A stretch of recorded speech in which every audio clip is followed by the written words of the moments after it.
Bonjour tout le monde et bienvenue sur ce nouvel épisode de podcast en direct de la plage. J'espère que le son sera à votre goût aujourd'hui. Je suis venue spécialement ce matin juste pour enregistrer cet épisode parce qu'il m'est apparu un phénomène ultra important qui se répète chez les femmes entrepreneurs, qui se répète peut-être chez les femmes en général, peu importe ce que tu sois entrepreneur ou pas, en fait. On a tendance, d'un côté et de l'autre de la barrière, à vouloir être validé. Et quand je dis d'un côté et de l'autre de la barrière, c'est celui qui reçoit et celui qui émet. C'est-à-dire que lorsque nous avons un projet qui nous semble fou, qui à la fois nous excite profondément et nous enthousiasme, mais également nous fait peur, nous voulons le partager avec notre entourage, avec des amis, avec d'autres femmes, peu importe, avec ta mère, ta sœur, ton père, qui tu veux, mais on a tendance à vouloir le partager, non pas pour juste partager, parce que sinon ça serait trop facile, on pourrait s'exprimer sans jugement, sans avoir peur du jugement, mais aussi pour être validé. La validation, c'est quelque chose qu'on court tous après, inconsciemment ou consciemment d'ailleurs, et c'est quelque chose en fait qui nous autocensure et qui quelquefois peut nous pourrir la vie si, et je dis bien si, on ne le partage pas avec les bonnes personnes.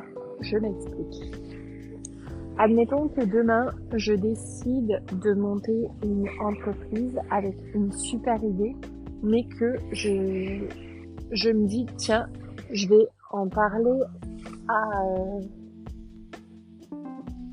je sais pas moi, à ma sœur. Mais que ma sœur, elle a toujours été salariée dans la même boîte, et ma sœur elle-même, mais elle ne vibre pas aux mêmes couleurs que moi, elle n'a aucune idée de ce que c'est que de monter une entreprise, et elle le vit pas de l'intérieur, et puis, chose ultra importante, elle vit pas dans ma tête, elle vit pas avec tout ce que j'ai déjà fait, tout ce que j'ai déjà évolué comme projet, non, c'est pas du tout français tout ça, bref. Je sais pas si tu comprends ce que je veux dire, mais elle n'est pas dans mon contexte à moi actuellement. Faire ça, partager ses projets comme ça autour de soi, ça me paraît bien, mais partage-le avec des personnes qui ont déjà réalisé des choses, qui sont déjà au niveau que toi tu souhaites atteindre avec ce projet que tu es en train de monter, qui est dans ta tête, qui est peut-être juste naissant. Peut-être que tu as juste un éclair de génie et t'en parles à quelqu'un et boum, ça éteint ta flamme. Et là maintenant, je parle au nom du récepteur et de la réceptrice que j'ai déjà été, et j'ai déjà certainement en exposant mes propres limites, en exposant mes propres croyances à quelqu'un, j'ai déjà peut-être tué le poussin dans le projet de quelqu'un, dans les rêves de quelqu'un, et je m'en excuse par avance. Je dis pas que je vais plus le refaire, je dis juste que je travaille là-dessus très fort, vraiment très très fort, pour ne plus faire ça. Ne plus donner mon avis sur quelque chose où j'ai pas le niveau, où ça me concerne pas, où je suis pas dans la tête de la personne. Juste, je peux lui dire juste, vas-y, go, feu. C'est juste ça mon rôle en fait. Écouter, encourager. J'ai fait l'analogie là ce matin sur une story sur Instagram. Alors, je sais pas à quel moment tu vas écouter ce podcast, parce que j'ai décidé de faire des podcasts intuitifs quand ça me venait.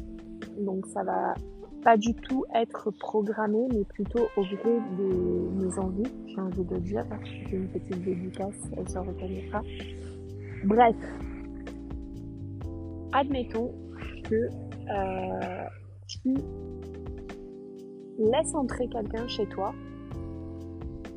peindre tes murs d'une couleur qui ne te convient pas, ajouter des cadres photos sur tes murs avec des photos de personnes que tu ne connais même pas, et en plus cette personne sait même pas une pro de la déco.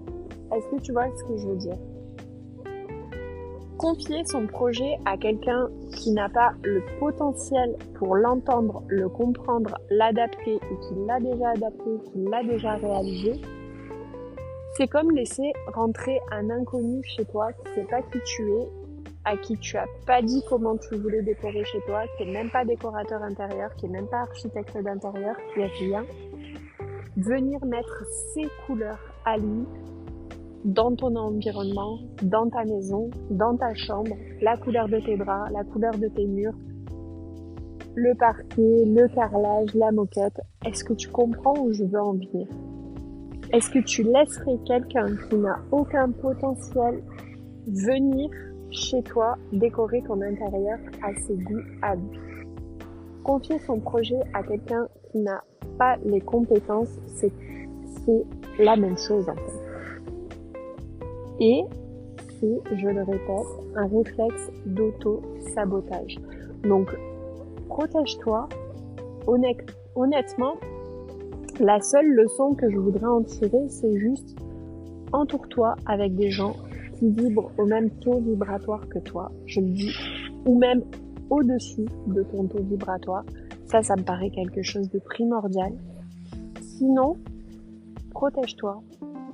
Protège-toi vraiment parce que les gens ne feront que refléter sur toi, leurs propres limites, leurs propres croyances, leurs propres plafonds de verre.